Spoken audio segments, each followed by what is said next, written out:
ছোট্ট একটি ইতিহাস মনে পড়লো আমার নবীজি ইন্তেকাল করবেন, যে কোনো মুহূর্তে রাসূল দুনিয়া থেকে বিদায় নিচ্ছেন। এমন সময় আম্মা জান আয়েশা বর্ণিত হাদিস, রাসূল আমার ঘরে তিনি ঢুকলেন, ঢুকে আমার ঘরে এসে বলছেন, আয়েশা প্রচন্ড মাথা ব্যথা হচ্ছে, তুমি একটু মাথায় আমার পানি ঢেলে দাও। তো পানি ঢেলে দেওয়া হচ্ছিল।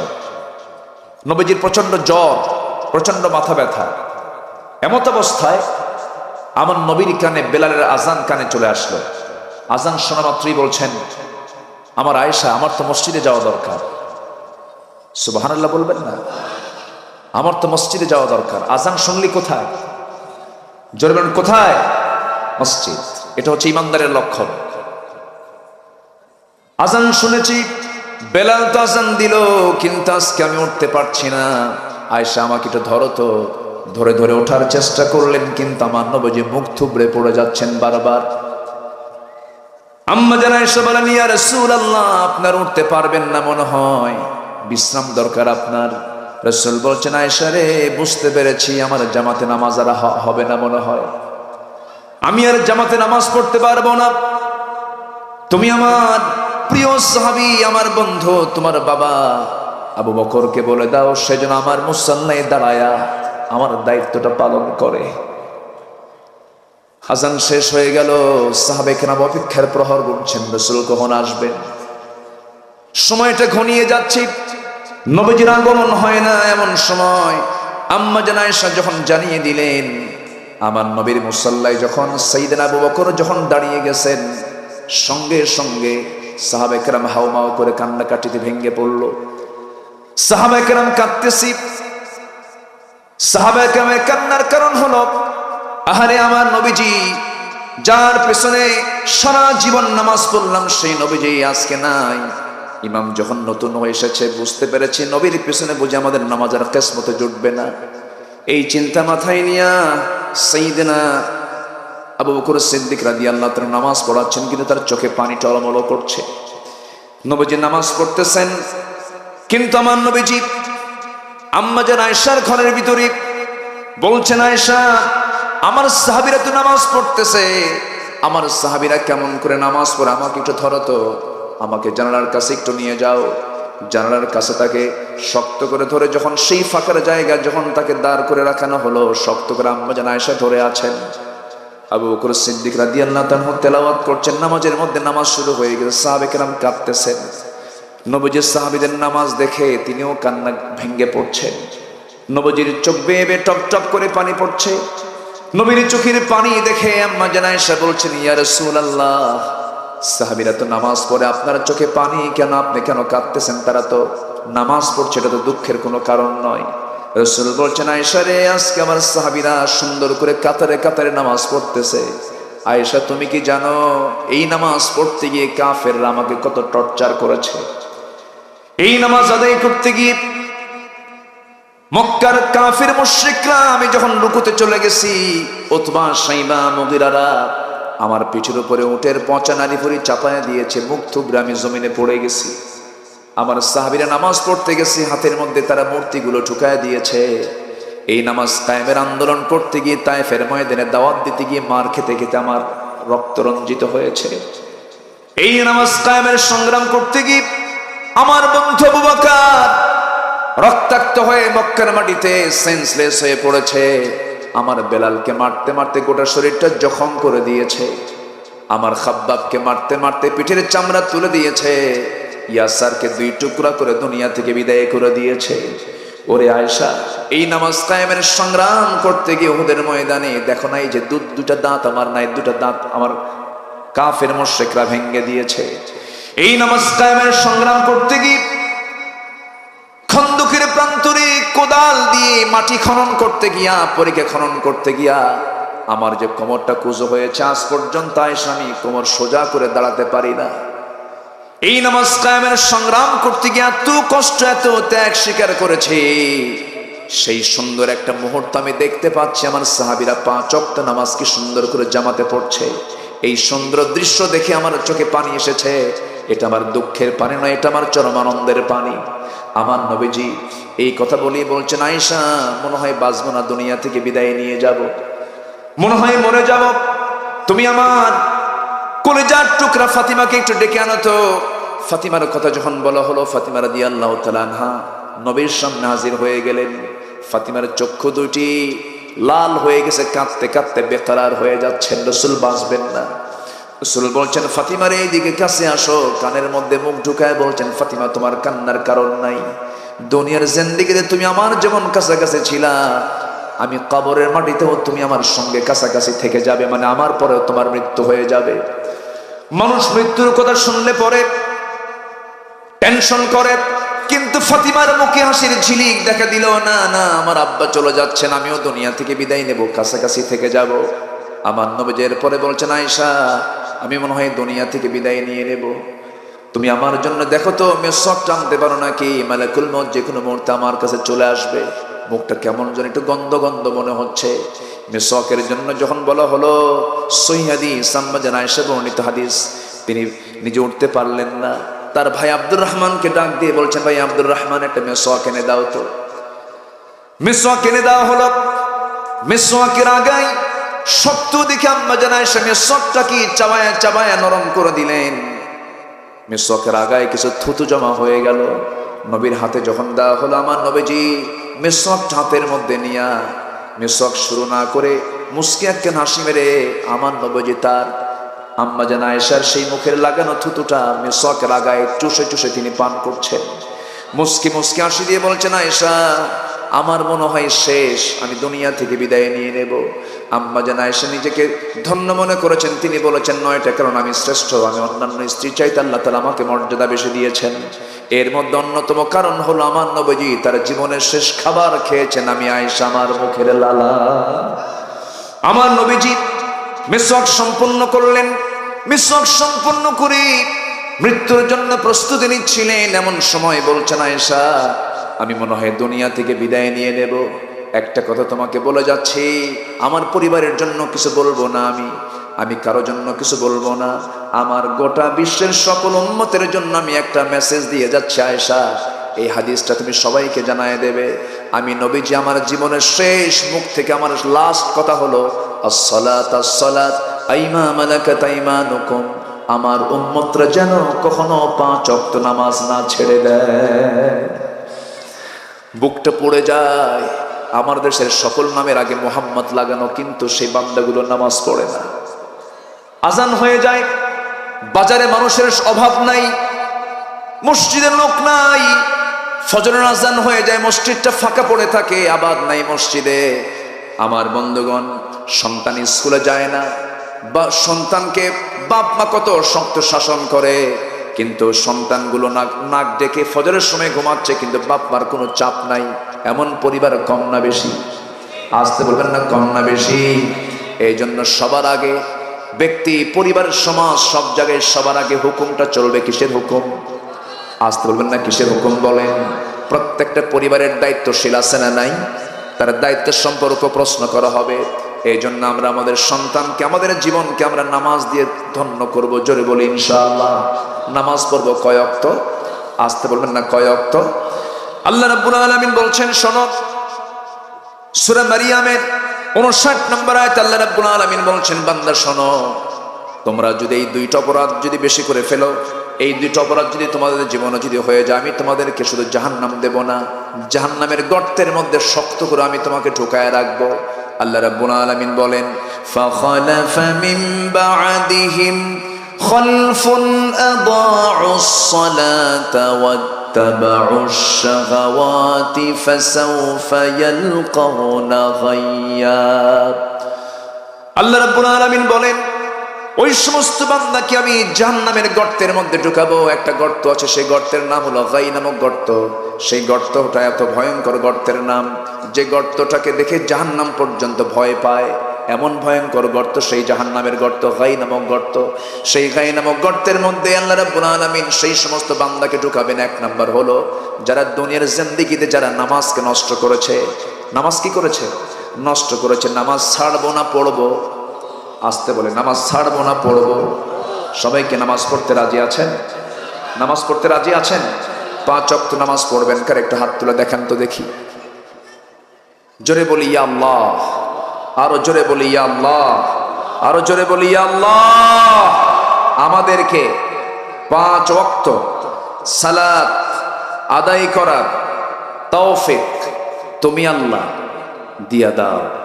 জোরে বলি আমিন, আরো জোরে আমিন, আরো জোরে আমিন। নামাজ, এই অপরাধ করলে নামাজ না পড়লে আল্লাহ তাআলা ওই গাই নামক ভয়ঙ্কর গর্তের মধ্যে ঢুকায় দিবে।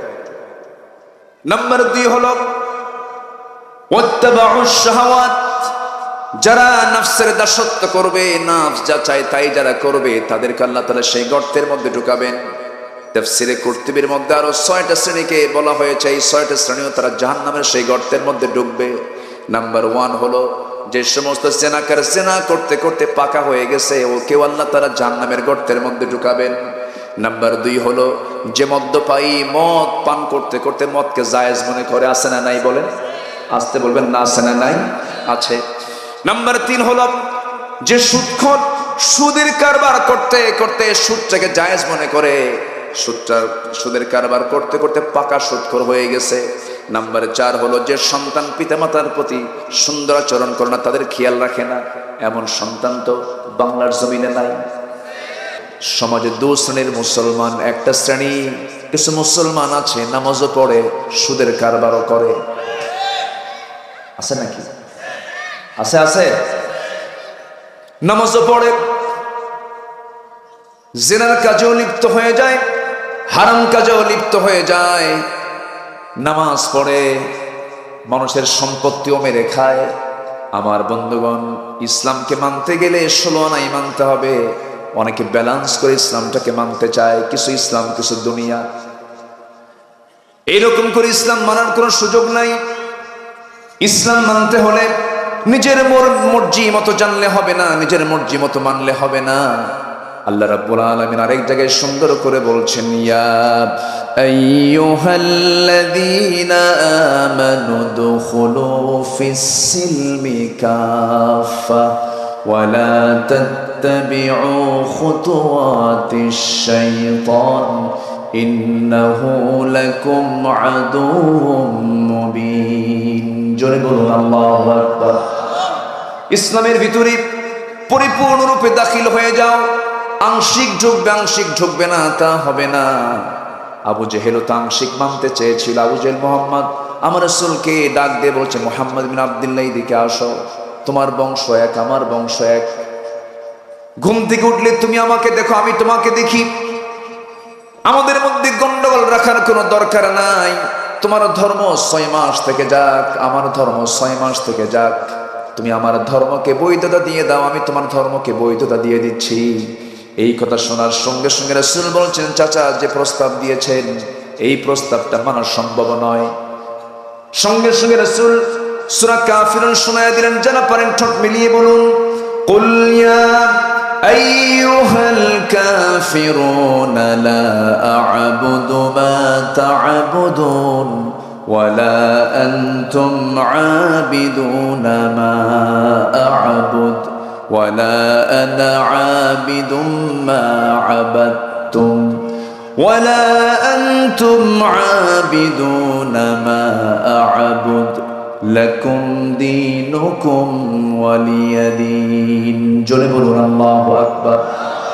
তোমরা যারা গোলামি করো আমি তার গোলামি করি না, আমি যারা গোলামি করি তোমরা তার গোলামি করো না। তোমার দিন তোমার কাছে, আমার দিন আমার কাছে। আবু জেহেলের সমাজের বৈশিষ্ট্য ছিল, আবু জেহেল যে সমাজটা পরিচালনা করতে সেই সমাজে সুদ ছিল, মদ ছিল, জেনা ছিল, জুয়া ছিল। এটা তো আমাদের সমাজে নাই। আসতে বলে আছে না নাই? তাহলে মদ, জুয়া, জেনা, সুদ এটা কি মুসলিম সমাজের বৈশিষ্ট্য না আবু জেহেলের সমাজের বৈশিষ্ট্য? তাহলে আমাদের সমাজে এগুলো আছে না নাই? এগুলো কারা চালায় বলেন? এই আচ্ছা, তাহলে আমি যে প্রশ্ন করছি বিরক্ত হচ্ছেন নাকি আপনারা? মদ, জুয়া, জেনা, সুদ এই 4টা কাজ আবু জেহেলের সমাজে প্রচলিত ছিল। আজকের সমাজে এগুলো আছে না নাই? চালাচ্ছে কারা? আবু জেহেলরা, নাম কি আবু জেহেল আছে? ওরা মসজিদে যায় না? মাঝে মাঝে মসজিদে যায় না? যায়। টাকা থাকলে হজেও যায়, মসজিদও বানায়, মাদ্রাসাও বানায়, আবার মদের বোতল নিয়েও বসে থাকে, সুদের কারবারও করে। ওরা ভাবে আল্লাহ খুশি থাক, শয়তানও বেজার না হোক। আছে না নাই বলেন? আচ্ছা, ওই চোরের মতো এক চোর গেছে কোরবানির আগের জুম্মায় মসজিদে নামাজ পড়তে। তো আগের জুম্মায় তো খতিব সাহেব কোরবানি নিয়ে আলোচনা করবেন, তো কোরবানির তাৎপর্য নিয়ে এমন ওয়াজ করছে, চোর মনে মনে চিন্তা করতেছে এত বড় সোয়াব কোরবানির, আমাকে কোরবানি দিতে হবে, প্রয়োজনে চুরি করে হলো।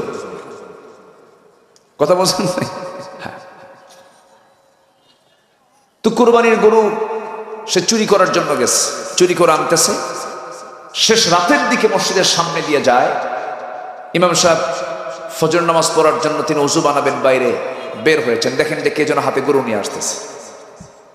ইমাম সাহেব বলছে, কি হবে এত গভীর রাতে ফজরের সময় তুমি হাতে গরু নিয়া কোন জায়গা থেকে আসতেছে? হুজুর আপনার জন্যই তো এই ঘটনা ঘটলো। কেন?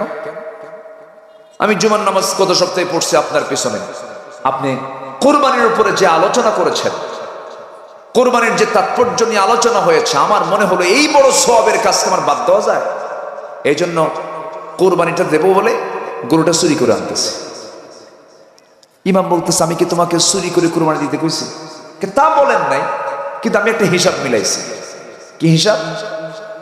আপনি কোরবানির যে সওয়াবের ব্যাপারে কথা বলেছেন, এটা বিশাল সওয়াব, অপরন্ত সওয়াব, আর আমার চুরি করার একটা গুনাহ। তো চুরি করার গুনাহ আর কোরবানির সওয়াব, অন্তত যদি আমার সওয়াব না হয়, প্লাস মাইনাসে মাইনাস, মাঝখান দিয়ে আমার গোশত খাওয়া তো বোনাস। আমার কথা কি বোঝা যায়? এরকম হিসাব কষা কিছু লোক আছে না নাই? আসতে বলবেন না, আছে না নাই? বলে যে সামনে তো রমজান আসতেইছে, রমজান মাসে আকাম কুকাম করবো না, এই মাসে যা কিছু সব কর। রমজান মাসের কদরের রাত্রে কি হুজুর কেমন দোয়া করতে বলবো, হাতে কিছু টাকা দিয়ে বলবো, হুজুর এমন দোয়া করবেন, দোয়ার ঠেলায় যেন জান্নাত পার হয়ে জাহান্নামে যায়, যা তুই জাহান্নাম। এইরকম চেতনা নিয়ে জান্নাত পাওয়া যাবে না। আগে তাগুতকে ছাড়তে হবে, আগে পাপকে ছাড়তে হবে, আগে সমস্ত খারাপ কাজ বন্ধ করতে হবে জীবন থেকে, সমাজ থেকে দূর করতে হবে এগুলোকে। ভালো কাজ করতে গেলে খারাপ কাজের সংমিশ্রণে যাওয়া যাবে না। নামাজ না পড়ে কি জান্নাত পাওয়া যাবে? অনেকে বলে, হুজুর নামাজ নাই আমার, কিন্তু ঈমান কি নাই? আছেন এরকম বলে না? এরকম বলার লোক আছে না নাই? যার নামাজ নাই তার কিছু আছে? আসতে বলে তার কিছু আছে নাকি? তার কিচ্ছু নাই। আসুন আয়াতের দিকে আমি চলে যাচ্ছি। সম্মানিত হাজিরিন, আমি আলোচনার সূচনায় কোরআনে কারীমের এমন একটি সূরা থেকে তেলাওয়াত করেছি যে সূরাটি একজন মহিলার নামে। কোরআনে আল্লাহ তাআলা গোটা কোরআনে একাধিক পুরুষ নামে সূরা আছে, ব্যক্তির নাম আছে, কিন্তু গোটা কোরআনে শুধু একজন নারীর নাম আল্লাহ তাআলা উল্লেখ করেছে। তাছাড়া কোন নারীর নাম সরাসরি উল্লেখ নেই, তবে তাদের ইতিহাসটা আছে। যেরকম ইমরাত ফিরাউন, ইমরাত নূহ, ইমরাত লূত, এরকম করে নারীদের প্রসঙ্গ এসেছে, ব্যক্তির নাম এসেছে, নারীর নাম এসেছে, পরিচয় এসেছে, কিন্তু সরাসরি তার নামটা উল্লেখ করা হয়নি। শুধুমাত্র একজনের নামে আল্লাহ তাআলা সূরার নামকরণ পর্যন্ত করেছেন। তিনি হচ্ছেন ভাগ্যবতী সেই নারী, তিনি হচ্ছেন মারিয়াম বিনতে ইমরান আলাইহিস সালাতু ওয়াস সালাম। আল্লাহ তাআলা এই মহিলার নামটা কোরআনে কোট করেছেন। আসিয়ার নাম আসে নাই, খাদিজার নাম আসে নাই, তারপরে আয়েশার নাম আসে নাই, এরকম কোন মহিলা সাহাবীর নাম অথবা মহিলা বিশেষ বিশেষ যারা নারী ছিলেন তাদের নাম আসে নাই, কিন্তু আল্লাহ তাআলা এই মহিলার নামটা উল্লেখ করেছেন। কেন? এর কারণ হলো আল্লাহ তাআলা তার গর্ভে একটা সন্তান দিয়েছিলেন, কিন্তু তার স্বামী ছিল না। কি ছিল না বলেন? স্বামী ছিল না। এখন স্বামী ছাড়া যে সন্তানটা হচ্ছে, এটা কি স্বাভাবিক কোনো প্রক্রিয়া না কার কুদরত? আসতে বলবেন না, কার কুদরত? আল্লাহর কুদরত। এখন যে সন্তানটা পৃথিবীতে এসেছেন তিনি পরিচয় বহন করবেন বাবার না মা? বলেন, বাবার পরিচয় না মার পরিচয়?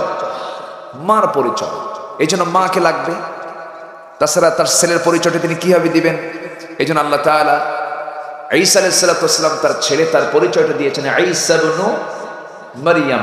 ঈসা ইবনু মারইয়াম। পৃথিবীতে শুধু একজন আল্লাহর গোলাম তার নামের শেষে মার নামটা যোগ করেছেন। তাছাড়া পৃথিবীর প্রতিটি মানুষ মুসলমানের দায়িত্ব হচ্ছে তার নামের সাথে কার নাম যুক্ত করা? বাবার নামটা যুক্ত করা। সম্মানিত ভাইয়েরা, এই জন্য আল্লাহ তাআলা এই মহিলার নামটা কোরআনে উল্লেখ করেছেন। সেই সূরা মারইয়াম থেকে আমি কিছু কথা বলতে চাচ্ছি। আল্লাহ যেন আমাকে সুন্দরভাবে যেইভাবে বলা দরকার আমলের নিয়তে যেন আমাকে বলার এবং আপনাকে শোনার তৌফিক দান করেন। একটু জোরে বলি আল্লাহুম্মা আমিন।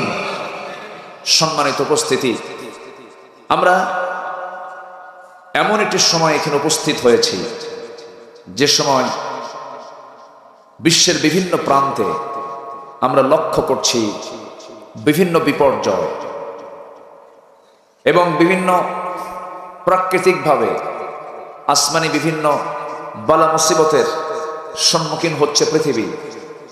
বিশেষ করে শুনেছেন আপনারা, দুটা দেশ সবচাইতে বেশি আক্রান্ত হয়েছে। একটা হলো তুরস্ক, আরেকটা কি? সিরিয়া।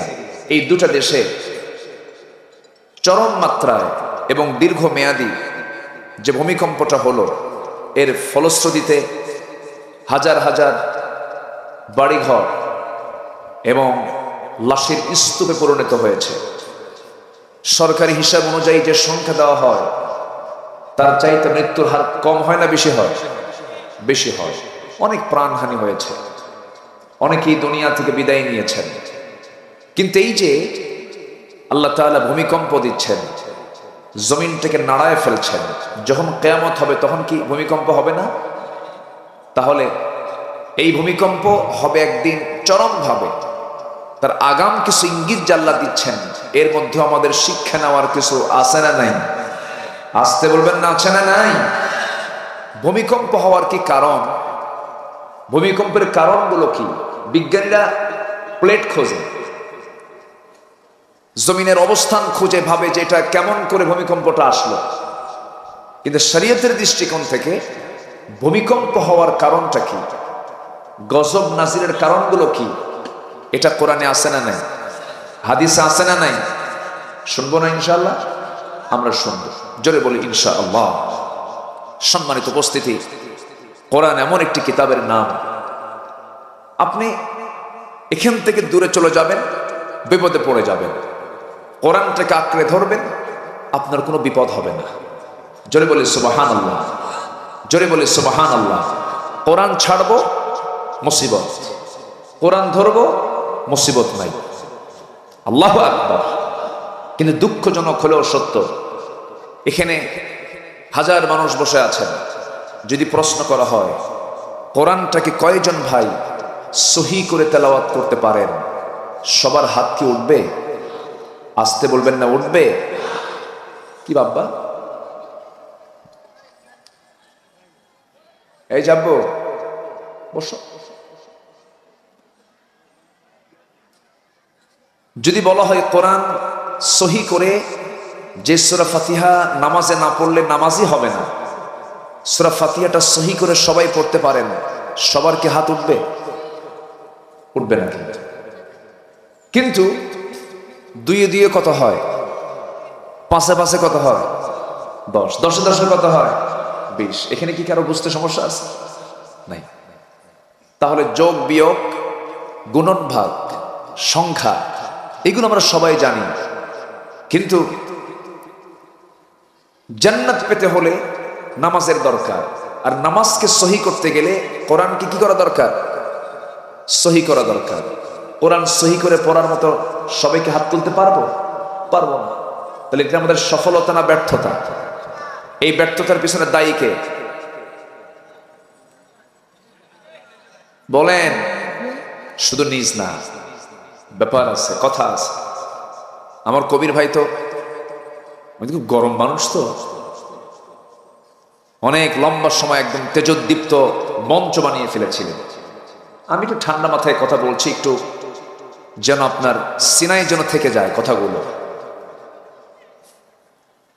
হ্যাঁ, এত জোরে বলতে হবে তোমার? হ্যাঁ, আচ্ছা। সম্মানিত ভাইয়েরা, তাহলে যেই তেলাওয়াত না করলে আমার নামাজ হচ্ছে না, সব শেখার আগে 2 2 4 এটা জানার আগে আমাদের কোরআনকে জানার দরকার ছিল না? ছিল কিনা বলেন? আজকে আমার দেশে এমনও শিক্ষিত মানুষ আছে, বিসিএস ক্যাডার, মাস্টার্স ডিগ্রি নিয়েছেন, এমফিল করেছেন, পিএইচডি করেছেন, কিন্তু আমি যদি তাকে প্রশ্ন করি আপনি কি কোরআনটা সহি করে পড়তে পারেন, সূরা ফাতিহা বলেন তো, চুপ থাকে। তাহলে সেই শিক্ষার কোনো মূল্য আছে? আসতে বলবেন না আছে? গতকালকে আমার একটা মাহফিল ছিল দিনের বেলা। সেই মাহফিলটার আয়োজক হচ্ছেন একজন জজ, বিচার করতে বসেন, বিচার ডিস্ট্রিক্ট জজ, তিনি আমাকে দাওয়াত দিয়েছিলেন। তিনি আমাকে বলেন, হুজুর শেষ সময় এসে নিজে নিজেই পড়াশোনা করি। কি পড়েন? জীবনে তো কোরআন পড়তে পারি নাই। তো বললাম, জজ হয়েছেন কেমন? তাহলে একটা মানুষ এত উচ্চপদস্থ কর্মকর্তা হচ্ছে, বিসিএস ক্যাডার হচ্ছে, কোরআন জানতেছে না, অবশ্যই মূল জায়গায় সমস্যা আছে না নাই? আসতে বলবেন না আছে না নাই? কোরআন জানলে, কোরআন বুঝলে, দিন জানলে, দিন বুঝলে, বেনামাজি, চোর, অসৎ যারা নেতা, ওদের দিন ফুরে যাবে। আসতে বলেন কেন? তাহলে শিক্ষার ভিতরে কিছু ঘাবলা আছে না নাই? শিক্ষার পদ্ধতিতে সমস্যা। একটা মুসলিম দেশের বৈশিষ্ট্য হওয়া উচিত ছিল, সে সব শিক্ষা অর্জন করবে, সে অঙ্ক জানবে, সে সাহিত্য জানবে, সে বিজ্ঞান জানবে, সে কলার সাবজেক্ট গুলো জানবে, আর্টস জানবে, সায়েন্স জানবে, কমার্স জানবে, সোশ্যাল সায়েন্স জানবে, সব কিছু সে জানবে। কিন্তু সব জানার আগে প্রত্যেকটা সিলেবাসে কোরআনটাকে বাধ্যতামূলক করতে হবে, কোরআন শিক্ষাকে বাধ্যতামূলক করতে হবে। সব শিক্ষার পাশাপাশি কোরআনটাকে সামনে রেখে দিতে হবে। একটা সন্তান ডাক্তার হবে, ডাক্তারের পাশাপাশি সে দিনের বিষয়গুলো জেনে গেল। একজন ছাত্র ইঞ্জিনিয়ার হবে, ইঞ্জিনিয়ারিং পাসটাও তার হয়ে গেল, কোরআনের মূল যে জ্ঞানগুলো তারও অর্জন হয়ে গেল। কিন্তু এই সিস্টেম কি আমার দেশে আছে নাকি? আসতে বলবেন না আছে নাকি? নাই। এমনও আছে মাস্টার্স ডিগ্রি নিয়েছি, যদি প্রশ্ন করা হয় ওজুর ফরজ কয়টা, বলে 11টা।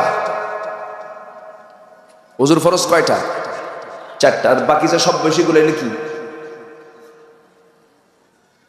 বিশেষ পরীক্ষায় প্রশ্ন আসে, পৃথিবীতে সবচেয়ে কোন ক্রিকেটার বেশি উইকেট পেয়েছে, কোন বোলার বেশি উইকেট পাওয়া, সেই বোলারের নামটা কি? এটা হলো বিসিএস ভাইভার প্রশ্ন। এটা করা দরকার আগে ছিল না? মুসলিম হিসেবে আগে দরকার ছিল। কোরআনে কারীমে কোন মহিলার নাম শুধু একবার এসেছে, একটা মহিলার নাম, সেই মহিলার নামটা কি বলো তো? সূরা ফাতিহাটার ভিতরে কয়টা আয়াত আছে? সহি করে তেলাওয়াত করো তো।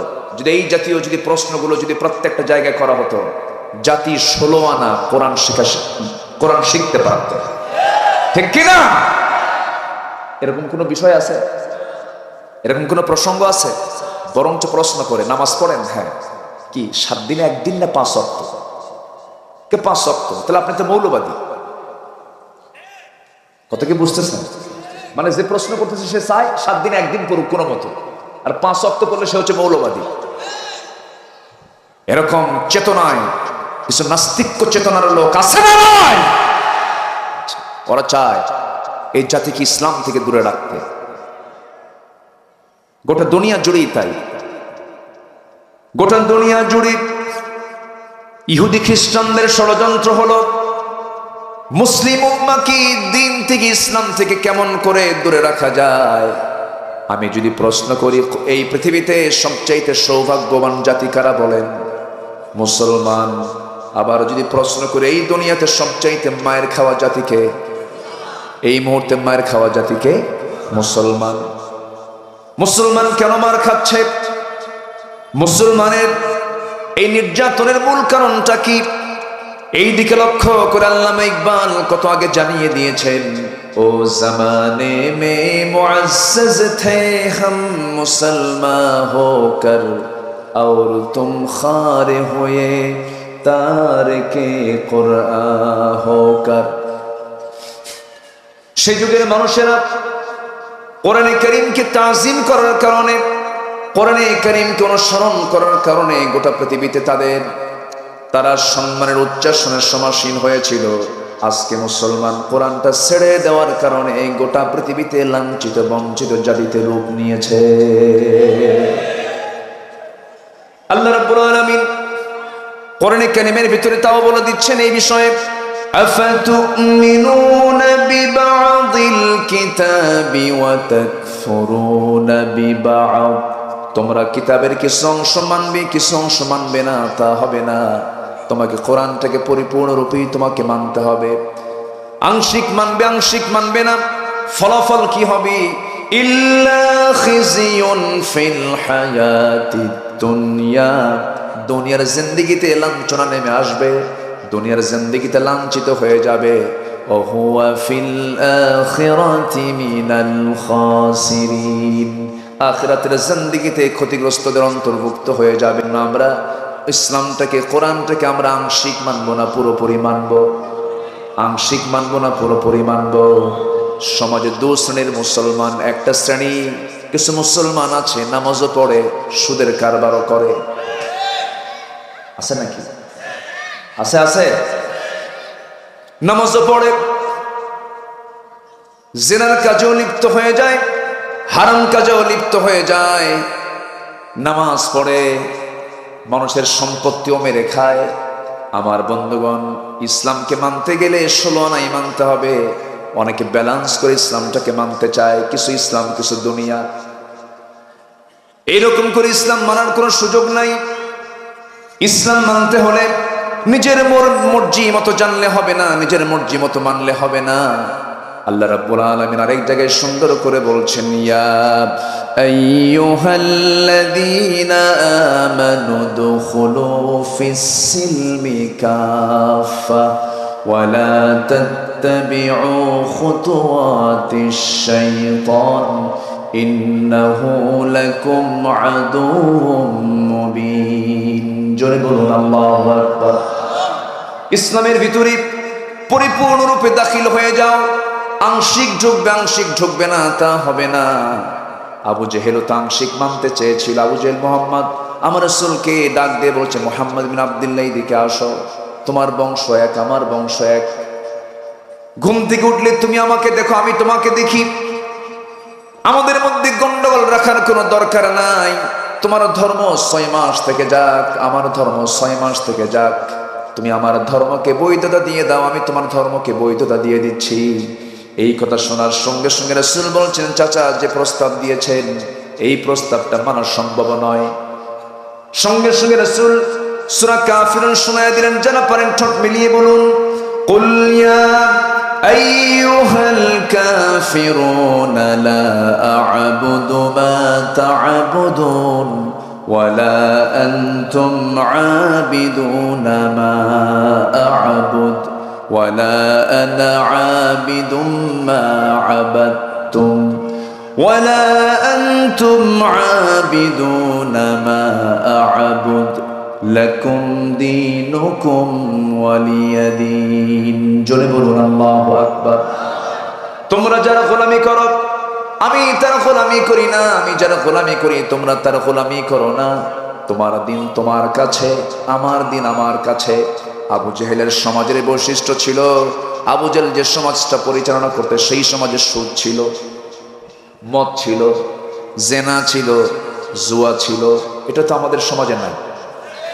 আসতে বলে আছে না নাই? তাহলে মদ, জুয়া, জেনা, সুদ এটা কি মুসলিম সমাজের বৈশিষ্ট্য না আবু জেহেলের সমাজের বৈশিষ্ট্য? তাহলে আমাদের সমাজে এগুলো আছে না নাই? এগুলো কারা চালায় বলেন? এই আচ্ছা, তাহলে আমি যে প্রশ্ন করছি বিরক্ত হচ্ছেন নাকি আপনারা? মদ, জুয়া, জেনা, সুদ, এই চারটা কাজ আবু জেহেলের সমাজে প্রচলিত ছিল। আজকের সমাজে এগুলো আছে না নাই? চালাচ্ছে কারা? আবু জেহেলরা। নাম কি আবু জেহেল আছে? ওরা মসজিদে যায় না? মাঝে মাঝে মসজিদে যায় না? যায়। টাকা থাকলে হজেও যায়, মসজিদও বানায়, মাদ্রাসাও বানায়, আবার মদের বোতল নিয়েও বসে থাকে, সুদের কারবারও করে। ওরা ভাবে আল্লাহ খুশি থাক, শয়তানও বেজার না হোক। আছে না নাই বলেন? আচ্ছা, ওই চোরের মতো এক চোর গেছে কোরবানির আগের জুম্মায় মসজিদে নামাজ পড়তে। তো আগের জুম্মায় তো খতিব সাহেব কোরবানি নিয়ে আলোচনা করবেন, তো কোরবানির তাৎপর্য নিয়ে এমন ওয়াজ করছে, চোর মনে মনে চিন্তা করতেছে এত বড় সোয়াব কোরবানির, আমাকে কোরবানি দিতে হবে, প্রয়োজনে চুরি করে হলো। কথা বলছেন? তো কোরবানির গরু সে চুরি করার জন্য গেছে, চুরি করে আনতেছে। শেষ রাতের দিকে মসজিদের সামনে দিয়ে যায়, ইমাম সাহেব ফজর নামাজ পড়ার জন্য তিনি ওযু বানাবেন, বাইরে বের হয়েছেন, দেখেন যে কে যেন হাতে গরু নিয়ে আসতেছে। ইমাম সাহেব বলছে, কি হবে এত গভীর রাতে ফজরের সময় তুমি হাতে গরু নিয়া কোন জায়গা থেকে আসতেছে? হুজুর আপনার জন্যই তো এই ঘটনা ঘটলো। কেন? আমি জুমার নামাজ গত সপ্তাহে পড়ছি আপনার পিছনে, আপনি কোরবানির উপরে যে আলোচনা করেছেন, কোরবানির যে তাৎপর্য নিয়ে আলোচনা হয়েছে, আমার মনে হলো এই বড় সওয়াবের কাজকে আমার বাদ দেওয়া যায়, এই জন্য কোরবানিটা দেবো বলে গরুটা চুরি করে আনতেছে। ইমাম বলতেছে, আমি কি তোমাকে চুরি করে কোরবানি দিতে কইছি? তা বলেন নাই, কিন্তু আমি একটা হিসাব মিলাইছি। কি হিসাব? আপনি কোরবানির যে সওয়াবের ব্যাপারে কথা বলেছেন, এটা বিশাল সওয়াব, অফুরন্ত সওয়াব, আর আমার চুরি করার একটা গুনাহ। তো চুরি করার গুনাহ আর কোরবানির সওয়াব, অন্তত যদি আমার সওয়াব না হয়, প্লাস মাইনাস মাইনাস, মাঝখান দিয়ে আমার গোশত খাওয়া তো বোনাস। আমার কথা কি বোঝা যায়? এরকম হিসাব কষা কিছু লোক আছে না নাই? আসতে বলবেন না, আছে না নাই? বলে যে সামনে তো রমজান আসতেইছে, রমজান মাসে আকাম কুকাম করবো না, এই মাসে যা কিছু সব কর। রমজান মাসের কদরের রাত্রে কি হুজুর কেমন দোয়া করতে বলবো, হাতে কিছু টাকা দিয়ে বলবো, হুজুর এমন দোয়া করবেন, দোয়ার ঠেলায় যেন জান্নাত পার হয়ে জাহান্নামে যায়, যা তুই জাহান্নাম। এইরকম চেতনা নিয়ে জান্নাত পাওয়া যাবে না। আগে তাগুতকে ছাড়তে হবে, আগে পাপকে ছাড়তে হবে, আগে সমস্ত খারাপ কাজ বন্ধ করতে হবে জীবন থেকে, সমাজ থেকে দূর করতে হবে এগুলোকে। ভালো কাজ করতে গেলে খারাপ কাজের সংমিশ্রণে যাওয়া যাবে না। নামাজ না পড়ে কি জান্নাত পাওয়া যাবে? অনেকে বলে, হুজুর নামাজ নাই আমার, কিন্তু ঈমান কি নাই? আসেন এরকম বলে না? এরকম বলার লোক আছে না নাই? যার নামাজ নাই তার কিছু আছে? আসতে বলে, তার কিছু আছে নাকি? তার কিচ্ছু নাই। আসুন আয়াতের দিকে আমি চলে যাচ্ছি, অনেক কথা আছে। আজান হবে মাঝখানে, কোনো টেনশন করবেন না। আমরা নির্দিষ্ট সময়ের চাইতে একটু পরে আমরা নামাজ পড়ব। জোরে বলি ইনশাআল্লাহ, জোরে বলি ইনশাআল্লাহ। নিরিবিলি একটা পরিবেশে বসে আছি, আমরা কথাগুলো একটু মনোযোগ দিয়ে শোনার চেষ্টা করছি। তাহলে ঈমান রক্ষা করতে হলে শুধু জিকির আজকার আর নফল নামাজ বেশি পড়লে হবে না, আমাকে গুনাহমুক্ত থাকতে হবে। আমাকে কি মুক্ত থাকতে হবে? গুনাহমুক্ত থাকতে হবে। পাপের কাছে যাওয়া যাবে না, পাপকে বর্জন করতে হবে। আল্লাহ রাব্বুল আলামিন বলছেন, বান্দা আমি তোর জন্য দুইটা রাস্তা খোলা রেখে দিয়েছি, একটা হলো জান্নাত আর একটা হলো জাহান্নাম। তুই কোনটায় যাবি তুই সিদ্ধান্ত নিবি। আমি কারণ আমি তোকে স্বাধীন করে দিয়েছি, আমি তোকে মুক্ত করে দিয়েছি। এই দুনিয়াতে তুই খারাপ কাজ করলেও তোকে কেউ কিছু বলবে না, ভালো কাজ করলেও কেউ তোকে ধরবে না। তবে বান্দা আমি কিন্তু একদিন ধরে ফেলবো। আল্লাহ রাব্বুল আলামিন বলছেন, আমার পরিচয় হলো, সবাই বলেন আলহামদুলিল্লাহি রাব্বিল আলামিন আর রহমানির রহিম মালিকি ইয়াউমিদ্দিন الدين إياك نعبد وإياك نستعين জোরে বলুন আল্লাহু আকবার। আমার আল্লাহর পরিচয় হলো সবচেয়ে বড় পরিচয়। বিচার দিবসের মালিক তিনি হলেন চিফ জাস্টিস, প্রধান বিচারপতি। তার চাইতে বড় বিচারক আর কেউ, আসতে বলবেন না, আর কেউ। তিনি আমার বিচার করবেন। আলাইসাল্লাহু বিআহকামিল হাকিমিন, তিনি আমার বিচার করবেন, তিনি আমার হাকিম। সে আল্লাহ বলছেন, বান্দারে এই দুনিয়াতে যত অপরাধ আছে এর মধ্যে সবচেয়ে বড় অপরাধ হলো যারা নামাজকে নষ্ট করবে। আমার বড় আফসোস হয় এই দেশে মুসলমান বেশি না কম? কত পার্সেন্ট মুসলমান বলেন তো? 90% মুসলমান।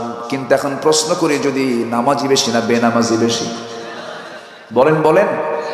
বেনামাজি বেশি। বেনামাজি বেশি, নামাজি কম। এটা কি ভালো লক্ষণ না খারাপ লক্ষণ?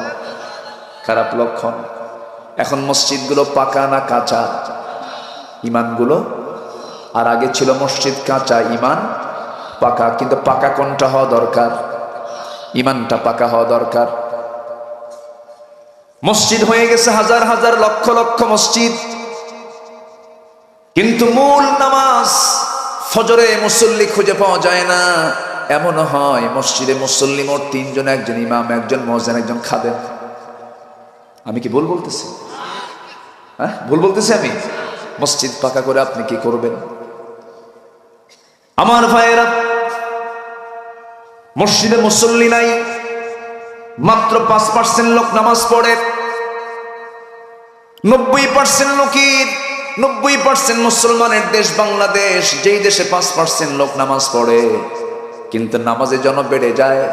নামাজ কেন পড়ে না, নামাজ কেন পড়ছে না? এর জন্য শাসন আছে না নাই? আসতে বলেন নাই। ইসলামী রাষ্ট্রের জন্য শাসন আছে না নাই? আচ্ছা, দুনিয়াতে যদিও নামাজ না পড়ার জন্য বড় কোনো শাস্তির বিধান ইসলামে রাখে নাই, কিন্তু মরার পরে সবচেয়ে বেশি শাস্তি হবে, সবচাইতে প্রথম প্রশ্ন হবে কি নিয়ে বলেন? নামাজ নিয়ে প্রশ্ন হবে।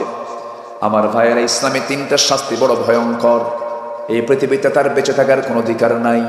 নাম্বার 1 হলো আস-সাইয়্যিবুজ জানি, যে সমস্ত লোকগুলো বিয়ে করার পরেও যারা জেনা করে তাদের পৃথিবীতে বাঁচার কোনো অধিকার নাই। নাম্বার 2 হলো কতলুন নাফস, অন্যায় করে কেউ যদি কাউকে হত্যা করে তার বাঁচার কোনো অধিকার নাই। নাম্বার 3 হলো যারা আল্লাহর দিন থেকে যারা বিচ্যুত হয়ে যারা দূরে সরে আসবে, মুরতাদ যারা হয়ে যাবে, ইসলামকে বাদ দিয়েছে যারা, অন্য দিকে যারা চলে যাবে তারা মুরতাদ। এই মুরতাদেরও পৃথিবীতে বেঁচে থাকার কোনো অধিকার নাই। এই 3টা শাস্তি, এই 3টা অপরাধের শাস্তি সবচেয়ে ভয়ঙ্কর। নামাজ ছেড়ে দেওয়ার শাস্তি কিন্তু দুনিয়াতে কম না হলেও কিন্তু এই দুনিয়া থেকে বিদায় হওয়ার পর হাসরের ময়দানে প্রথম প্রশ্ন আল্লাহ বান্দাকে কি নিয়ে করবেন? আসতে বলবেন না, কি নিয়ে করবেন? নামাজ নিয়ে করবেন। কিন্তু নামাজ নিয়ে কি আজকে সমাজে কোনো কথা হয় নাকি? বড় বড় সম্মেলন হয়, বড় বড় সমাবেশ হয়, বহু নেতা কর্মী সেই জায়গায় চলে যায়। অক্ত পার হয়ে যাচ্ছে, আপনার নেতা আপনাকে নামাজের জন্য বলে না, আপনার নেতা আপনাকে নামাজের জন্য কোনো তাকিদ দেয় না। যে দল করতে গিয়ে নেতা আপনাকে নামাজের জন্য বলে না, সেই নেতা তো দুনিয়ার নেতা হতে পারে, সে তো আখিরাতের নেতা আপনার হতে পারে না। সে আপনার প্রকৃত বন্ধু নয়, যে জাহান্নাম থেকে বাঁচায় না। যে আপনাকে জাহান্নাম থেকে বাঁচানোর মাধ্যম হবে, সেই তো আপনার প্রকৃত বন্ধু হবে। অতএব আমরা সিদ্ধান্ত নেব, আমরা আজকের থেকে নামাজটা ছেড়ে দেব না।